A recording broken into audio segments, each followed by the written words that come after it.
টুনির ঘরে পানি। রহিমপুর বনে অনেক পাখির বসবাস।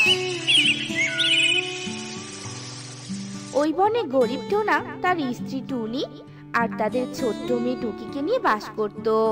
টোনা বনে বনে খেলনা বেলুন আর কলম বিক্রি করে কোনো রকমে তার সংসার চালাতো।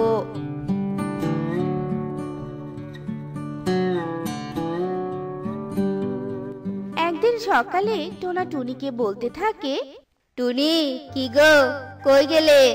খাবার থাকলে আমাকে দাও, আমার কাজে যেতে দেরি হয়ে যাচ্ছে তো। বনে এখন অনেক খেলনা বিক্রেতা, এত এত খেলনা বিক্রেতা চারপাশে, আর তার মধ্যে যদি দেরি হয় তাহলে তো আমি কোনো খেলনাই বিক্রি করতে পারবো না।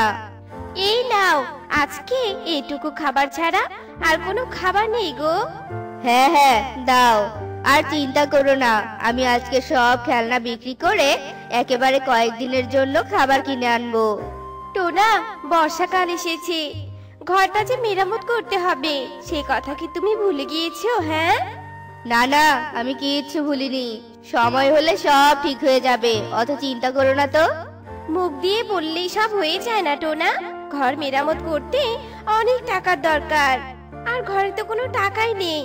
তাহলে এত টাকা তুমি পাবে কোথায় বলো তো? মোড়ল যজ্ঞ দাদার কাছে ধার চাইলেই দিয়ে দিবে, বুঝতে পেরেছো? এমন সময় ওখানে টুকি আসে আর বলতে থাকে, টাকা ধার দিবে অন্যকে? না না বাবা, অন্যকে টাকা ধার দিও না, তার চেয়ে ভালো সেই টাকা দিয়ে তুমি আজকে আমার জন্য মাংস কিনে এলো, কেমন? কতদিন হলো মাংস খাই না। আরে না রে মা, তুই এসব বুঝবি না, তোর বাবার কাছে তো কোনো টাকাই নেই, তাহলে মাংস কি করে আনবে বলছো না? আহা টুনি, তুমি ওকে কি সব বলছো? ও যখন খেতে চেয়েছে তখন আমি আজকে মাংস কিনে আনবো।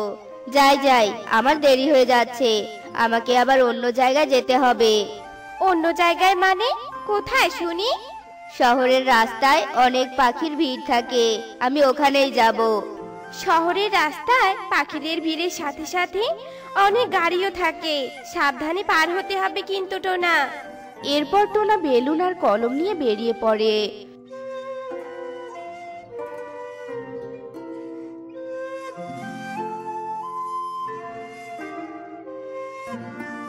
বেশ কিছুক্ষণ পর টোনা শহরের বড় রাস্তায় পৌঁছে যায়।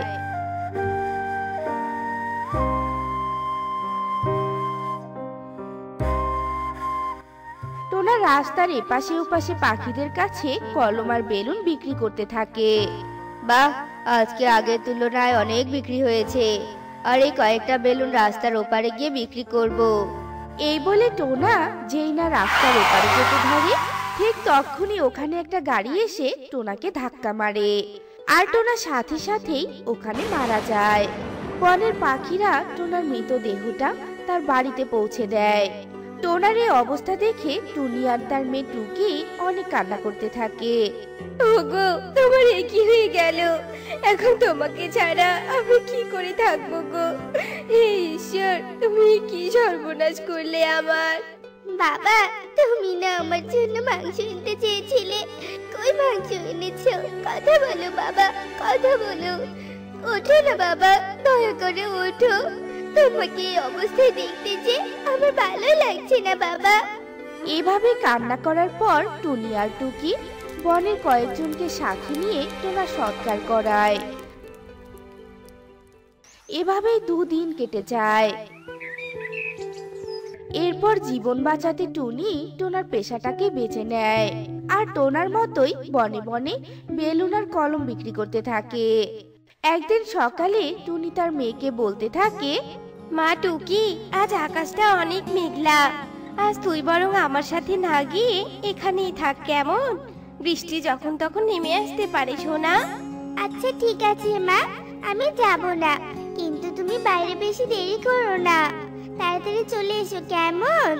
টুনি বনের পাখিদের বাসায় বাসায় বেলুন আর কলম বিক্রি করতে থাকে।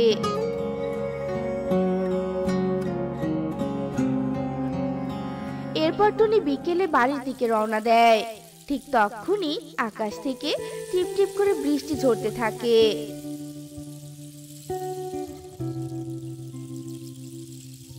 এই বর্ষাকালের বৃষ্টি শুরু হয়ে গিয়েছে, না জানি এই বৃষ্টি কবে থামবে। ঘর মেরামত না করলে যে এই বৃষ্টিতে পানিতে ডুবে অকালে মারা যেতে হবে। ঘরে তো কোনো টাকাও নেই, কি করে কি করব আমি? হে ঈশ্বর, তুমি কোনো একটা পথ দেখাও আমাকে ঈশ্বর। এই বলে ভাবতে ভাবতে টুনি তার মেয়েকে নিয়ে বিছানায় শুয়ে পড়ে। ঘর মেরামতের চিন্তায় টুনির যেন আর ঘুমই আসছিল না। তাই টুনি বিছানায় শুয়ে শুয়ে ভাবতে থাকে, টোনা একবার মোড়ল যজ্ঞ দাদার কথা বলেছিল, আমি কাল সকালে যজ্ঞ দাদার কাছেই যাব টাকা ধার চাইতে। পরের দিন সকালবেলা টুনি হালকা হালকা টিপ টিপ বৃষ্টিতে ভিজে যজ্ঞ কাকের বাসায় যায় টাকা ধার চাইতে। দাদা, ও যজ্ঞ দাদা, আমার না কিছু টাকা ধার দরকার গো। আমার ঘরটা মেরামত করব, দয়া করে দাদা আমাকে কিছু টাকা ধার দাও। টাকা ধার দিব মানে?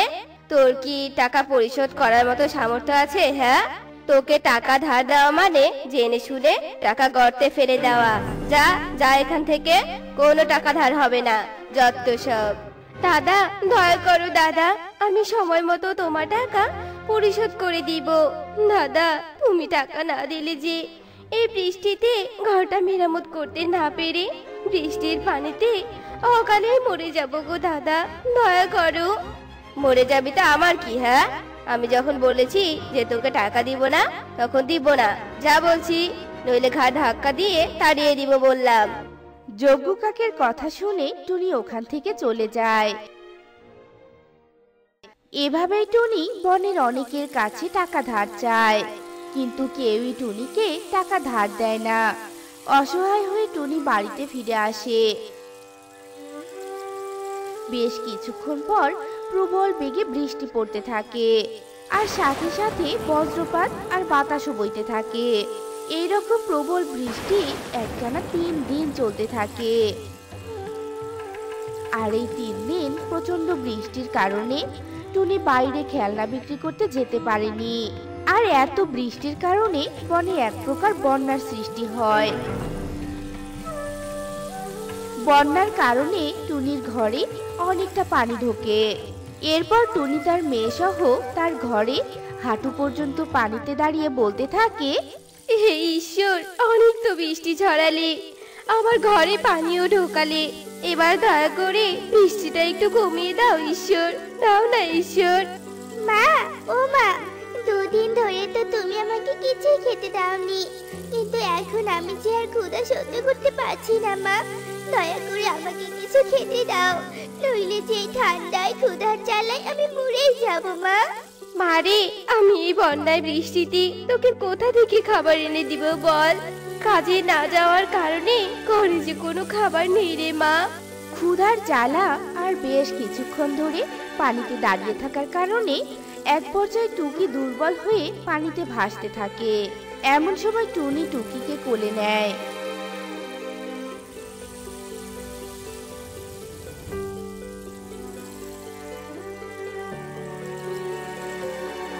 আর বলতে থাকে, দিদি, আমার ঘরে পানি ঢুকেছে দিদি, আমাদের মা মেয়েকে একটু দয়া করো দিদি, একটু আশ্রয় দাও না গো। এই বৃষ্টিতে আমার ঘরে আমি একাই থাকা খুবই বিপজ্জনক হয়েছে। কখন যে আমার ঘর ভেঙে আমার ঘরেও পানি ঢুকবে, তখন কি হবে? হ্যাঁ, যা তো যা যা এখান থেকে, আমি তোকে কোনো আশ্রয় দিতে পারবো না। দিদি, আশ্রয় না হয় না দিলে, কিন্তু দয়া করে আমার মেয়েটার জন্য একটু খাবার দাও না দিদি। দেখো আমার মেয়েটার কি অবস্থা হয়েছে।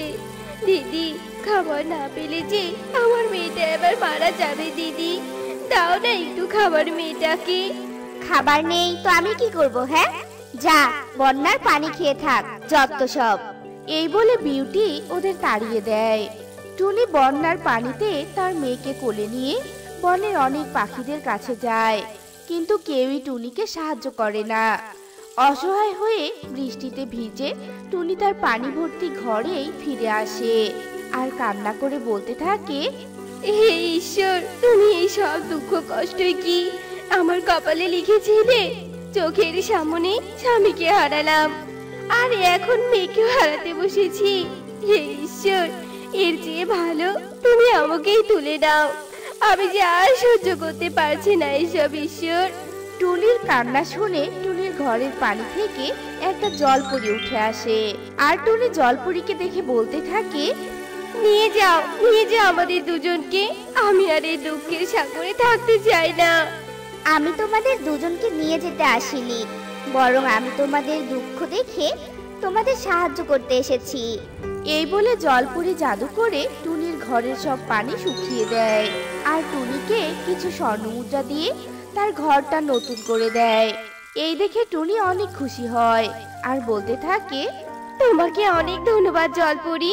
আজ তোমার কারণে আমি আমার মেয়েকে সুস্থ দেখতে পাচ্ছি। তোমাকে অনেক ধন্যবাদ। এরপর জলপরি টুনির কাছ থেকে বিদায় নিয়ে ওখান থেকে চলে যায় আর টুনি তার মেয়েকে নিয়ে অনেক সুখে শান্তিতে দিন কাটাতে থাকে। তো বন্ধুরা, আমাদের আজকের এই গল্পটি তোমাদের কাছে কেমন লেগেছে তা কমেন্টে জানাতে ভুলো না কিন্তু।